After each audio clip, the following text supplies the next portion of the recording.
you have the best seat in the house. Welcome into the front row for the Utah Jazz. I'm your host, Holly Rowe, and today, Taylor Hendricks. And we specifically requested you, Taylor, because I feel like this is your time. You know, you have been really grinding in the G League and putting in all this development work. What has changed for you right now in the Jazz organization that you're really excited about? I would just say mostly my role. Obviously not being able to be with the main team, for most of the start of the season. And then, now, started my first game last game. So, it's just a lot of shift in role right now. How fast is that coming at you? Because it feels like you've been grinding for a long time. We've talked about it. You've been putting in the work and grinding. But now it's like, oh, okay, here you go. Be ready. Let's go. Yeah, definitely, man. I've been, working really hard for it. So, for it all to be coming so fast right now, it's a blessing.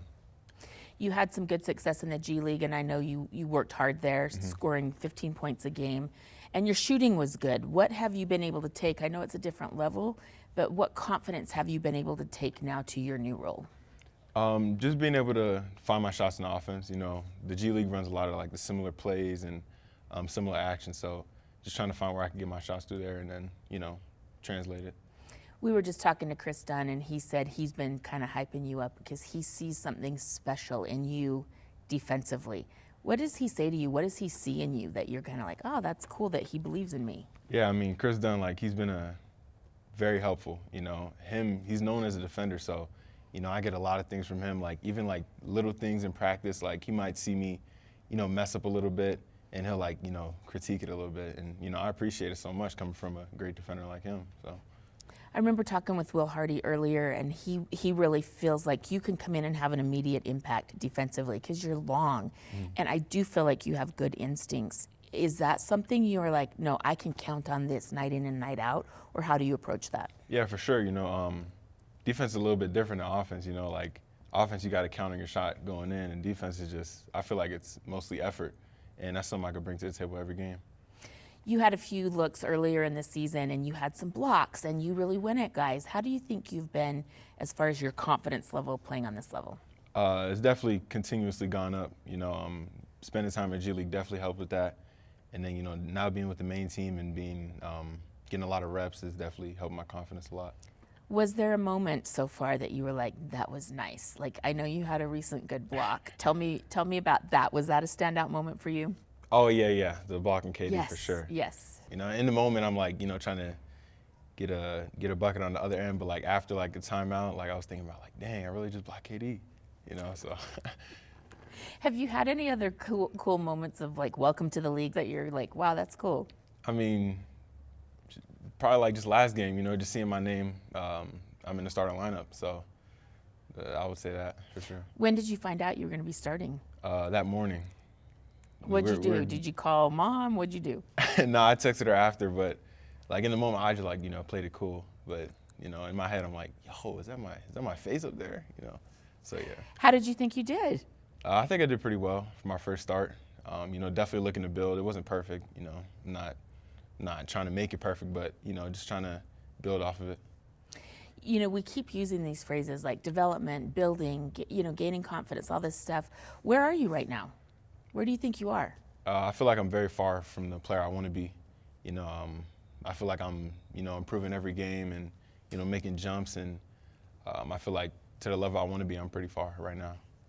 I remember reading about you before the draft, and a lot of people use the word potential because, you kind of shot up quick from high school, and all of a sudden you're this top prospect. It's been fast. What do you see in yourself? What is this potential that you think people see and that you feel you do have? I feel like a lot of it has to do with, my talent and my hustle. My ability to go get it. How hard I play, and the different instruments God gave me. Kind of natural talent, right? Yeah. Size, length, bounce, athleticism. Tell me about offense. So I know defense is easier to get into the system and understand how you can impact a game. Where do you think you can impact a game offensively right now? Right now, just spacing out, getting the ball and then driving when I can, and trying to lighten up the load a little bit for guys like Lowry and JC. So. Yeah, space is important in this offense. You do shoot the three well. Has that I know you don't want to live and die on every 3-point shot, but right before All-Star break, you had a game where they weren't falling, and then you finally hit one. Like, how have you been patient with yourself as your 3 kind of comes around? I feel like it's kind of easy to be patient with it because, you know, I feel like I put in a lot of work, you know, on my shot. And, you know, if some games doesn't fall, like, you know, what can you do? You know, you're putting in the work. So, you know, eventually it'll fall, and it will. Tell me what a typical development day looks like for you. Like, what are the coaches having you do for a workout, and what are you working on? I'm pretty much working on every facet of my game, you know, a little bit of defense, ball handling, obviously my shot, you know, coming into practice before and staying a little bit after, you know, just tightening up little things, and then watching a lot of film, like watching other guys, how they play, you know, guys similar to me, and watching different teams, how they play, and, you know, just trying to imitate that a little bit. Who are some of the guys you're watching? Jaden McDaniels, we have like a similar body type, so, you know, and he's a great defender, and, you know, I want to be an elite defender like that. He is a good one. I do feel like you're built very similar. Yeah, I feel like there's this, gosh, I don't know how to say this the right way, but like I feel this talent in you that you're just kind of like navigating it, but it's there, and it's just like the moment's going to happen where you finally feel it. Does that sound right? Yeah, definitely. You know, like I said, I feel like I'm getting better every game, and, you know, it's only going to keep building from here. Putting the ball on the deck, I feel like you can be a slasher. Is that part of your game you feel good about, or is that still in development? That definitely is a part I feel good about. You know, I feel like, you know, I can shoot the ball, but shooting is just like a weapon for me. I feel like, you know, I'm a pretty big body, so, you know, I can get to the rim and finish pretty easily. Tell me a little bit about, I know your mom is a big part of your life, and I've seen her here in the stands, and she seems like a big, dynamic personality. How has your mom helped get you where you are right now? I mean, she's been huge, man. Like, I wouldn't even be wearing this jersey right now if it wasn't for her. So, you know, like, she's been like my number one, my superwoman in my whole life. So I'm just blessed to have her, for sure. Did you get to go see your brother play recently? Yeah, they had came. Tell me about that. Yeah, it was nice because they had played BYU, so I was at the game, and, you know, it was nice to watch them play, for sure. Okay, what did you think about the BYU crowd? It's crazy. That student section is one of the craziest I've ever seen, for sure. Love it. I just think it's so fun down there. I just always have thought the Marriott Center was so good.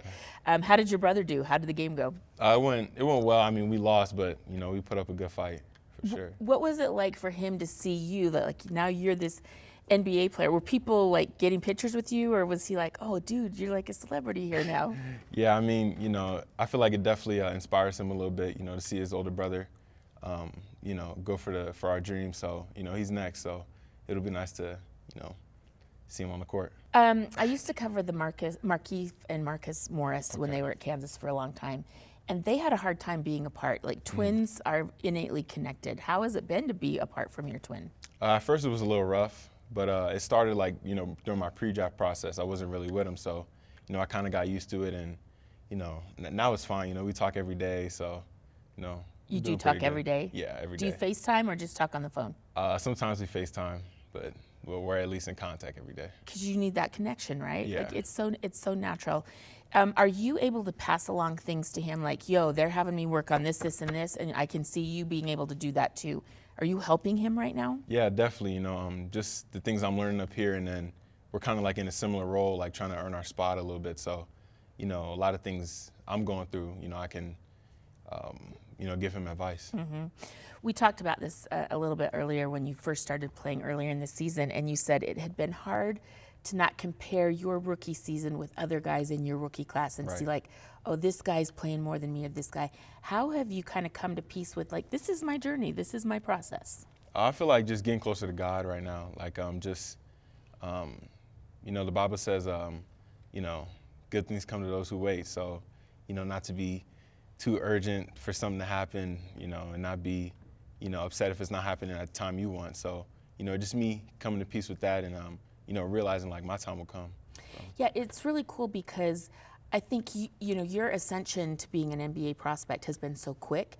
It's like, no, I want to stay here. Like, I'm going to be really patient because my journey is new.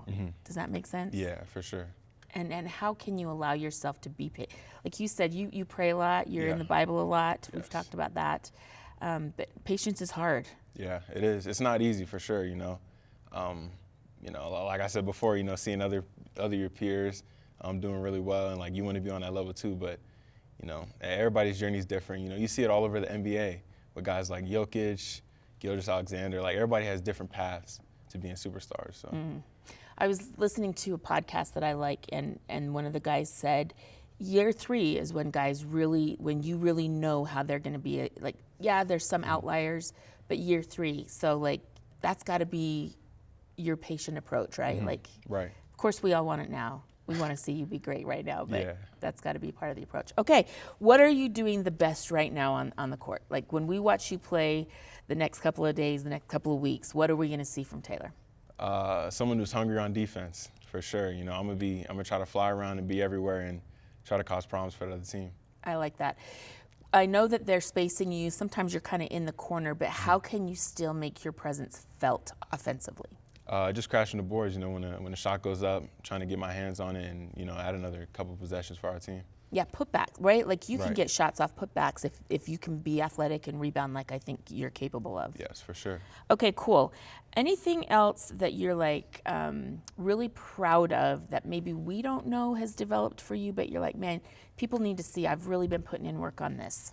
I would say definitely defensive side of the ball. You know, I feel like in college, like my role defensively was a little bit different. Like in college, I was more of like a rover, and now it's like I'm guarding like some of the best players in the NBA. So it's like it's a different kind of transition you have to do for sure. So Has there been anybody yet that you were like, whoa, I'm guarding so-and-so, this is crazy? Probably Kevin Durant.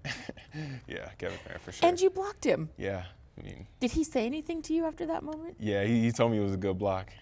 Yeah. Okay, there we go. That's pretty cool. All right, before I let you get out of here, anything that has stood out to you about just being in Utah, getting more comfortable with being here in Salt Lake City, and just kind of how your life is going here? I would say the fans, like they've been pretty supportive throughout my, you know, up and downs, throughout my journey a little bit. So I'm just thankful for them for sure. Yeah, I do think people are pouring into you. Like, we're excited for him. They see the vision of what you're going to bring. Do you feel that? Yeah, for sure. I appreciate it. Well, thank you for joining us, Taylor Hendricks. Thanks Thanks for being with us on Front Row.